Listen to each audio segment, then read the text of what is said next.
बिस्मिल्लाहिर्रहमानिर्रहीम। अस्सलाम वालेकुम नाज़रीन, आप यूट्यूब चैनल देख रहे हैं। मैं इमरान खान हूँ। ये वीडियो जिस वक्त आप देख रहे हैं तो 25 नवंबर की सुबह है और काफ़िले रास्ते में है। कौन कौन कहाँ पहुँचा है और सूरत हाल क्या है, ताज़ा तरीन सारी अपडेट्स मैं आपको बता देता हूँ। लेकिन पहले आप ये देख लें कि हुकूमत के कैंप में कितनी खलबली है। सारी रात कोई सो नहीं पाया और बहुत ज़्यादा परेशानी है। जो हुकूमती लोग हैं या हुकूमती जमातों से जिनका ताल्लुक़ है, वो लोग इवन हमसे रब्ता करके पूछ रहे हैं कि आपको क्या लगता है कि पाकिस्तान तहरीक इंसाफ की हिकमत अमली क्या है। यानी उनके पास अब कोई क्लू नहीं है, उन्हें समझ नहीं आ रही कि निपटना कैसे है या अब करना क्या है। क्योंकि इतनी बड़ी पॉलिटिकल मूवमेंट पूरे पाकिस्तान के अंदर, लीडरलेस मूवमेंट, जहां लीडर जेल में मौजूद है और पूरा पाकिस्तान निकला उसके लिए, ये पाकिस्तान के सियासी लोगों ने पहले विटनेस नहीं की। और ये तो किसी का ख्वाब ही हो सकता है कि उसको इतनी बड़ी मकबूलियत मिले। हुकूमत की बौखलाहट का अंदाज़ा आप वज़ीर दाखिला के एक स्टेटमेंट से लगा सकते हैं। मोहसिन नकवी का स्टेटमेंट है कि आज़ाद कश्मीर का कोई शहरी आईनी पाकिस्तानी शहरी नहीं है। इसका किसी इंतशार में शामिल होना, दहशतगर्दी में शामिल होना है। ये इतना बड़ा ब्लंडर किया है ना कि पाकिस्तान का 70 साल का नैरेटिव उड़ा के रख दिया इस शख्स ने। कायद-ए-आज़म मोहम्मद अली जिन्ना ने फरमाया था कि कश्मीर पाकिस्तान की शारग है। ये उस नैरेटिव को उड़ा दिया है।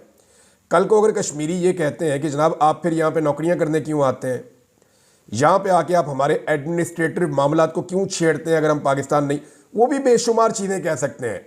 वज़ीर दाखिला को ऐसा इर्रिस्पॉन्सिबल स्टेटमेंट देने से पहले 10 दफ़ा सोचना चाहिए था। और अगर उन्होंने ये स्टेटमेंट दे दिया है तो इस पर रुजू करके उनको माफ़ी मांगनी चाहिए। बुखलाहट बहुत ज़्यादा है, हुकूमत बहुत परेशान है। जितनी रुकावटें उन्होंने खड़ी की हैं, जितनी फोर्सेज उन्होंने लगाई हैं, उनके हाथ से गेम निकल रहा है। कौन कहाँ पहुँचा ये बताने से पहले मैं आपको ये बता दूँ कि ओवरसीज़ पाकिस्तानियों ने जो तारीख रकम की है उसमें कनाडा और अमेरिका के शहरियों ने भी अपना हिस्सा डाल दिया है। इससे पहले ऑस्ट्रेलिया ने, न्यूजीलैंड ने, जापान में, और जब आप जाते हैं यानी यूरोप की तरफ तो यूरोप के तकरीबन तमाम ममालिक ने। लेकिन जो बड़े एहतजाज हुए मैं उनके नाम ले लेता हूँ। बरतानिया में 10 डाउनिंग स्ट्रीट पे एक नया रिकॉर्ड बना एहतजाज का, बहुत बड़ा एहतजाज था। उसके अलावा एक एहतजाज स्पेन में हुआ है, बार्सिलोना में बहुत बड़ा एहतजाज था। फिर जो एहतजाज किया गया ब्रसल्स में, फिर जो एहतजाज इटली में हुआ है, यानी इटली वाले एहतजाज का तो ऐसा लगता है कि सारे रिकॉर्ड उसने तोड़ दिए हैं। यूनान में एक बहुत बड़ा एहतजाज हुआ है, फ्रांस में बहुत बड़ा एहतजाज हुआ है, बेल्जियम में बड़ा एहतजाज हुआ है, नॉर्वे में बहुत बड़ा एहतजाज हुआ है। तो पूरा का पूरा यूरोप जो है वो वहाँ से एहतजाज के विजुअल्स भी आ रहे हैं, खबरें भी आ रही हैं। कमाल कर दिया पाकिस्तानियों ने। डोनाल्ड ट्रंप के घर के बाहर एहतजाज किया था पहले और वहाँ पे इंफॉर्मेशन शेयरिंग भी की थी उनके साथ, और डोनाल्ड ट्रंप के साथ भी और मौजूदा जो बाइडन एडमिनिस्ट्रेशन के साथ भी पाकिस्तानी ओवरसीज़ राब्ते में है और वो उनके साथ कंटिन्यूसली चीज़ें शेयर कर रहे हैं। दूसरी जानिब वाशिंगटन डीसी में, यहाँ पाकिस्तान तहरीक इंसाफ जो है उसका असर रसूख उतना ज़्यादा नहीं था, ये मानने वाली बात है और ऐसा पहले भी हो चुका है कि वहाँ कंट्रोल कर लिया जाता है। वजह यह है कि वहाँ पे जो पाकिस्तानी एम्बेसी है उसका बहुत असर रसूख है, वहाँ पे पाकिस्तानी इंटेलिजेंस एजेंसियों का भी असर रसूख है, और वहाँ के जो ओवरसीज़ हैं वहाँ अक्सर हम देखते हैं कि वो चीज़ नहीं हो पाती। लेकिन वहाँ पे भी बहुत बड़ा एहतजाज हो गया डीसी के अंदर और बड़ा तगड़ा एहतजाज हुआ है। लेकिन अमेरिका का जो सबसे बड़ा एहतजाज हुआ वो न्यूयॉर्क टाइम्स स्क्वायर में हुआ। यहाँ पे पाकिस्तान तहरीक इंसाफ ने झंडे गाड़ दिए, बहुत बड़ी तादाद में पाकिस्तानी निकले। तो ये जो ओवरसीज़ पाकिस्तानियों ने किया है ये पाकिस्तान तहरीक इंसाफ के लिए और आम पाकिस्तानियों के लिए ताज़ा हवा का झोंका है। ओवरसीज़ पाकिस्तानी जिन्हें वोट का हक नहीं मिलता लेकिन वो पाकिस्तान का हक अदा कर रहे हैं कि पाकिस्तानियों को जो पाकिस्तान में रहते हैं हमने रूल ऑफ लॉ लेकर देना है, जमहूरियत लेकर देनी है, आज़ादी इज़हार राय लेकर देनी है, हमने उनको उनके बुनियादी इंसानी हुकूक लेकर देने हैं, जुल्म जबर और फस्तायत हमने पाकिस्तान से फाशिज्म ख़त्म करवाना है। तो ये जनाब ओवरसीज़ पाकिस्तानी झंडे गाड़ रहे हैं पूरी दुनिया में और पाकिस्तान के हक में एक तहरीक चला रहे हैं। इसके अलावा जो ओवरसीज़ पाकिस्तानियों में, मैं एक वाक़या भी आपको बता देता हूँ। जब बार्सिलोना में आज से 1 महीना पहले पाकिस्तानियों ने एहतजाज किया तो शहबाज गिल वहाँ पे गए हुए थे। तो शहबाज गिल साहब को मिलने के लिए कुछ इंटेलिजेंस के उनके बंदे आ गए होटल में। अब यानी इस तरह बंदा अगर हो तो उसको परेशानी तो हो जाती है कि ये क्या हो रहा है। तो शहबाज गिल ने जब उनसे बात की तो उन्होंने कहा जी हम जानने आए हैं कि आप कौन हैं और ये इतने बंदे आपने कैसे निकाल लिए, इतने लोग कैसे एहतजाज करने के लिए यहाँ पे स्पेन में निकल आए। तो शहबाज गिल ने उनको सारी स्टोरी बताई। उन्होंने वो इंटेलिजेंस रिपोर्ट जो है वो अपनी हुकूमत को भेजी। उनकी जो वजारत खारजा है उन्होंने शहबाज गिल साहब को बुलवाया। शहबाज गिल साहब से उन्होंने मैड्रिड में मुलाकात की। तो जब शहबाज गिल साहब ने उन्हें सारी चीज़ें बताई तो उन्होंने कहा आपको हमें आगाह करना चाहिए इन चीज़ों के बारे में, इतना सेंटिमेंट है ओवरसीज़ पाकिस्तानियों का तो हमें पता होना चाहिए था। तो इन्होंने कहा जी कि आप हमारा साथ दें। उन्होंने कहा ठीक है, आप दोबारा एहतजाज की कॉल दें, हम आपका साथ देंगे और इस मरतबा आप एहतजाज करें मैड्रिड में। तो थोड़े दिनों के बाद आप ये देखेंगे कि दिसंबर या जनवरी में मैड्रिड में एक बहुत बड़ा एहतजाज पाकिस्तान तहरीक इंसाफ करने जा रही है, अगर उसकी नौबत रही। लेकिन उससे पहले ही ऐसा लगता है कि हालात किसी और सिमत में चले जाएंगे। बैन अवी मीडिया ने इसकी बहुत कवरेज की है, जो कुछ पाकिस्तान में हुआ, पाकिस्तान में क्या हुआ अब तक, कौन कौन कहाँ कहाँ पहुँचा, किसने जिम्मेदारी अदा की और कौन लोग नाकाम रहे, ये सारी चीज़ें मैं आपको अब अगले 5-10 मिनट में बता दूंगा। एक तो आप ये देख लें कि अल जज़ीरा ने इसकी कवरेज की है, BBC ने की है, CNN ने की है, तमाम जो आलमी मीडिया है उसने इसकी भरपूर कवरेज की है। तुर्किश मीडिया ने की है इसको, जो है वो जो मीडिया है इसका रशिया का, रशियन मीडिया ने इसकी कवरेज की है, अरब मीडिया ने इसकी कवरेज की है, यूरोपियन मीडिया ने इसकी कवरेज की है, अमेरिकन मीडिया ने इसकी कवरेज की है। तो पूरी दुनिया के दर्जनों जरीदों ने, दर्जनों वेबसाइट्स ने, सोशल मीडिया के ऊपर तो इसकी बड़ी ह्यूज किस्म की एक कवरेज हो रही है। लेकिन जितने भी रवायती मीडिया है, आलमी मीडिया, उसने इसकी भरपूर कवरेज की है सारी चीज़ की। अमेरिकन मीडिया के मुताबिक और कुछ आलमी मीडिया की रिपोर्टों के मुताबिक अब तक सिर्फ पंजाब के अंदर जो लोग गिरफ्तार हुए हैं उनकी तादाद 4000 से ज़ायद है। यानी पंजाब में मरियम नवाज़ की हुकूमत ने फस्तायत की इंतहा करते हुए 4000 से ज़ायद लोगों को गिरफ्तार कर लिया है। अब पंजाब की सूरत हाल पे पहले बात करते हैं और खैबर पख्तूनख्वा की सूरत हाल पे बाद में बात करते हैं। रावलपिंडी और इस्लामाबाद को आप नज़रअंदाज नहीं कर सकते। वहाँ के लोगों ने पहले तो सारा दिन थकाया, पुलिस को दौड़ें लगवाई, आंसू गैस की शेलिंग होती रही और बदतरीन शेलिंग रावलपिंडी की तारीख की पहली मरतबा बहुत सारे लोगों ने मुझे बताया कि हमने देखी है। लोगों के घरों के अंदर भी शेल मारे पुलिस ने, आबादियों के अंदर शेल मारे पुलिस ने कि लोग अपने घरों में भी ना रह सकें, ये इलाका ही छोड़ के लोग चले जाएं। जंग तक किया गया वहाँ पे, लेकिन लोगों ने बड़ा मुकाबला किया, बार बार निकल कर आते थे, मुकाबला करते थे और फिर रात लेट नाइट लोग वापस चले गए। लोगों को ये पता है कि अभी हमने कल फिर निकलना है। ये टेस्ट मैच है, बल्कि टेस्ट मैच नहीं है, एक टेस्ट सीरीज है जो अभी चल रही है, ये T20 नहीं है। इन्होंने इमरान खान को लेकर जाना है और ये इसी नीयत के साथ आ रहे हैं।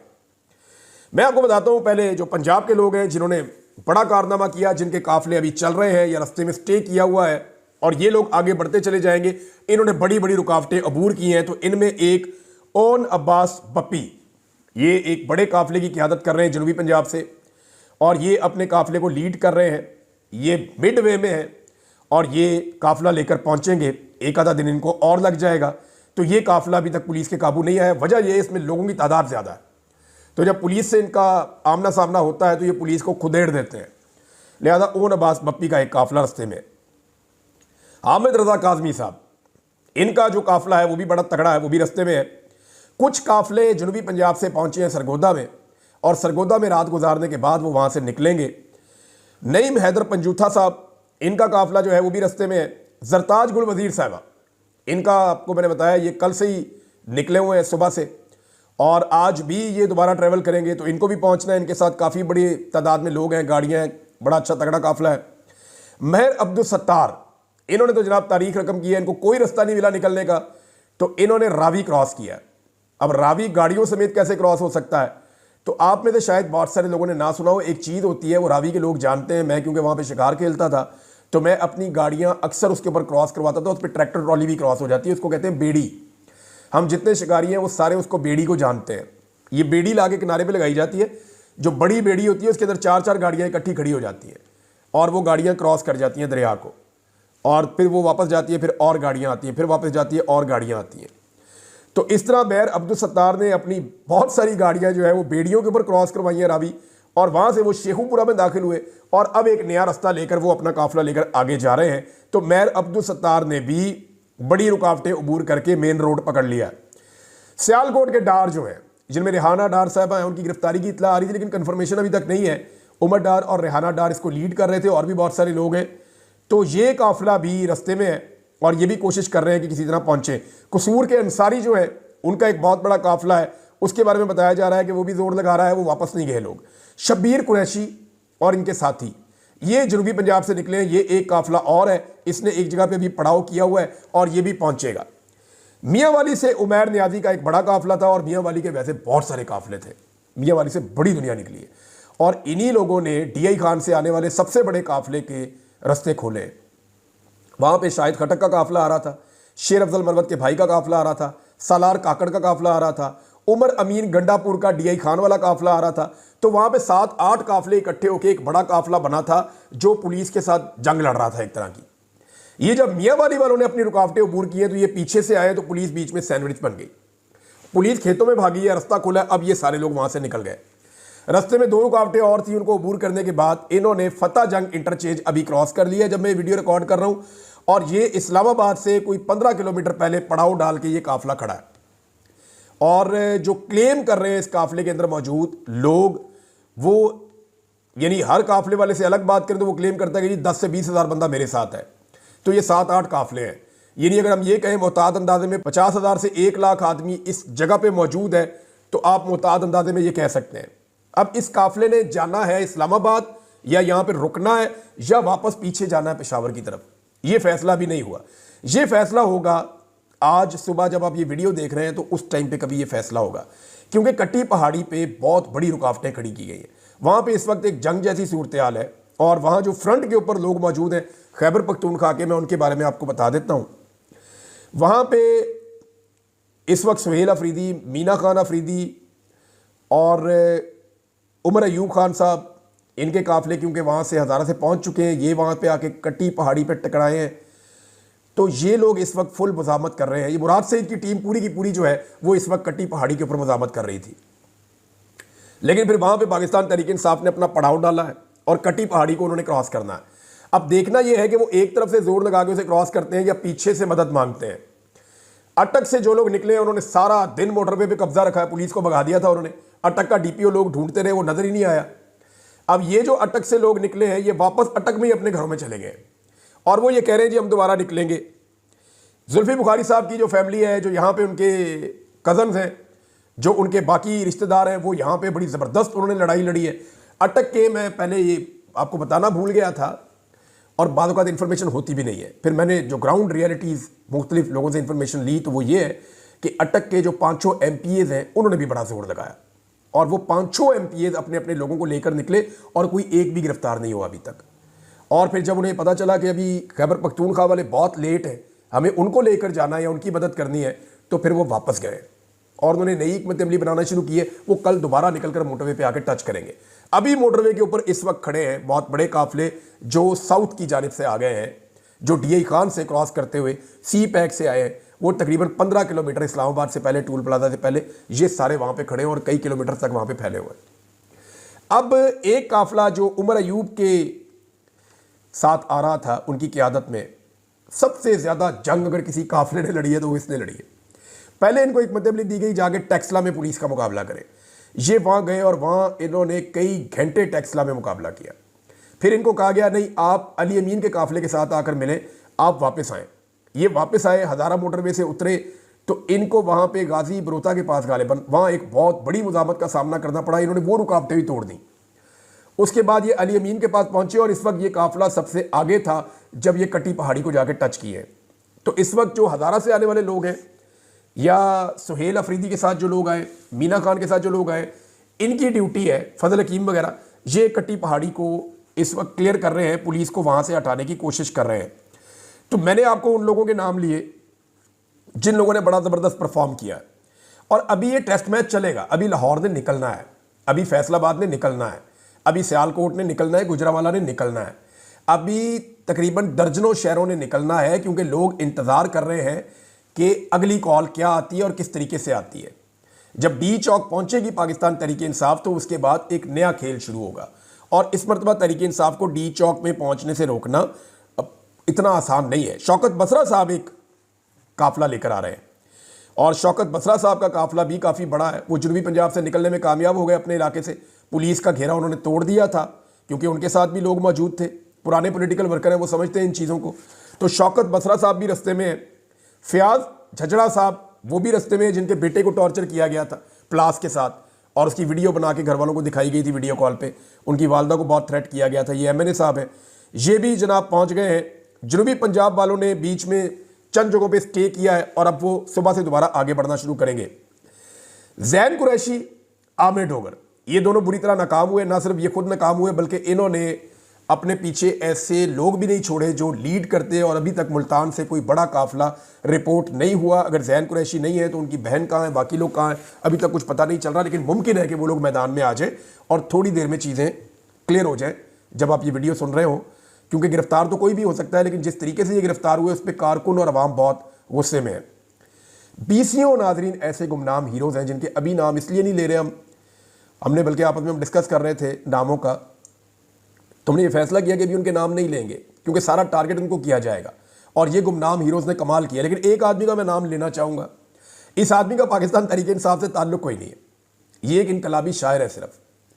और ये शख्स जो है ये सिर्फ पाकिस्तान की खातिर निकला हुआ है, ना इसका कोई फ़ायदा है ना इसका कोई मफाद है। ये सिर्फ अपने मुल्क के फ़ायदे के लिए निकला हुआ है, अपने ज़मीर की आवाज़ पे ये निकलता है। जहाँ पे लोग थकते हैं और हारने लगते हैं तो ये उनको शायरी सुनाता है और उनको अपने शेर सुना के उनका खून गरमाता है और उनको वापस मैदान में लेकर आता है।